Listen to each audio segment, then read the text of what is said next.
Thank you for spending the time here. Yeah, appreciate it. So you want to see this going in the background then? Correct? Sure, that would be great if we could make that work. So how do you spell your name? Sure, I'll leave one of my cards. Oh, that'd be great. Oh, perfect.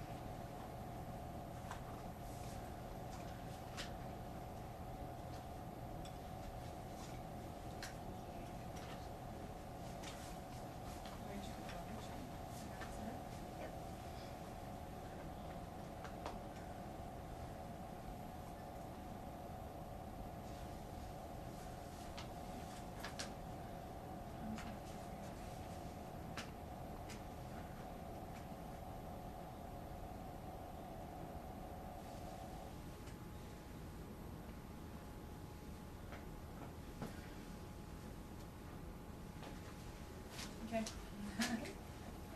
Whenever you're ready. It's Okay. I was just wondering if you could tell me more about the rugby team in Warren Park. I was thinking about stopping by there. I'm just looking at that man too, when you said that. It just came out of the screen. Yeah, we, as most people at that time probably heard the sad story of Manny Castillo. He was having a rugby game in Mississauga against the school, and unfortunately, during a tackle or something, he died on the field. And the case got a little controversial because the student that tackled him, they were wondering whether that they should have laid charges because it was but the thing that, I mean, what captured all of us was that the family was not too concerned about that at that point. The thing on their mind was to see what could be done, and immediately they with all the dignity in the world, their only thinking was to donate Manny Castillo's organs. And as a result, there's 8 people alive today. And you know, that story it touched me as well as many people. And that happened during the time I was constructing the campaign.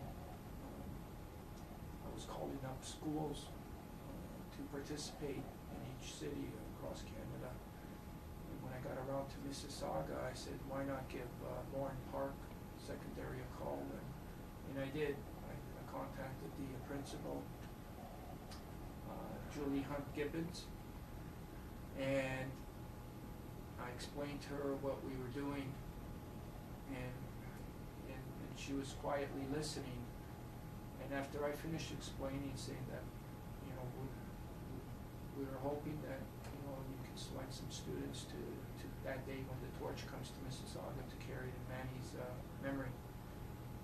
The only words she said afterwards is, I got goosebumps going through me like you wouldn't believe, you know, and said, you know, all that was needed was the family's blessing.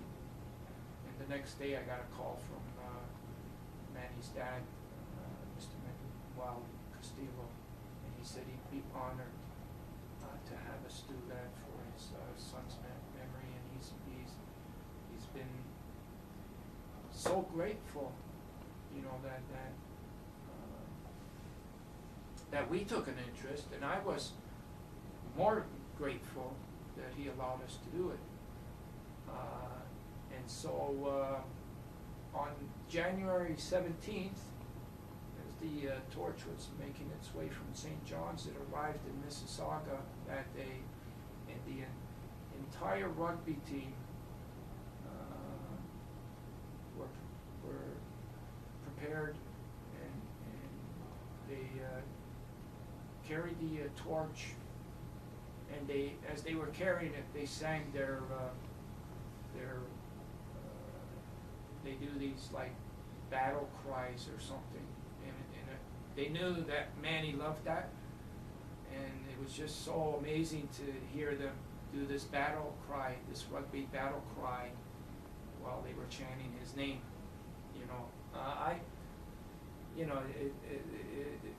What a note to complete the first half of our campaign on that note, you know.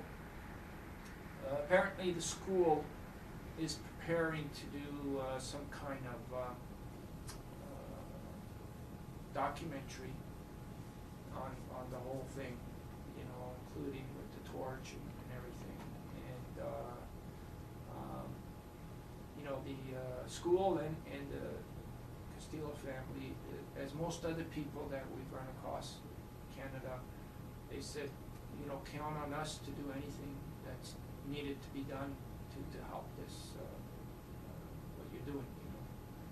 So how did you come up with the idea of the torch? Like, what's the symbolism? The history of the torch. Well, it's actually in the year 2000 was the year that I was not in my right mind, and I decided to walk across Canada. And we wanted a symbol to reflect the importance of organ and tissue donations. We wanted something, and the idea of a torch was the idea that inspired us the most.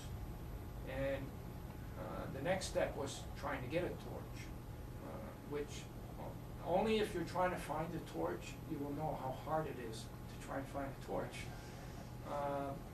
So anyways, we were going to start off this campaign on June 20th, 2000. I was going to start my walk across Canada, and we weren't having any success in getting the torch. We were like weeks away. And up to this day, we still don't know how this happened, but all of a sudden, this torch was delivered at our office by an anonymous person. And we tried as much as we possibly could to track it down, to see where it came from, with no luck. So up to this day, it's still anonymous. We don't know who gave it to us. We don't. There was just instructions on how to use it, you know. So we, during my walk, what we did was we everybody that was involved had a chance to carry the torch, you know, and we had many people that were carrying it. Some people that heard that, you know, I was coming through their community that were on a waiting list, and they didn't have too much time to live, because most of the time that's the case. They wanted to come out to touch the torch, just in a slight hope that it might help them. And in one particular case it did, in London, where a 52-year-old mom came out in her wheelchair to hold the torch when we arrived at City Hall in London. And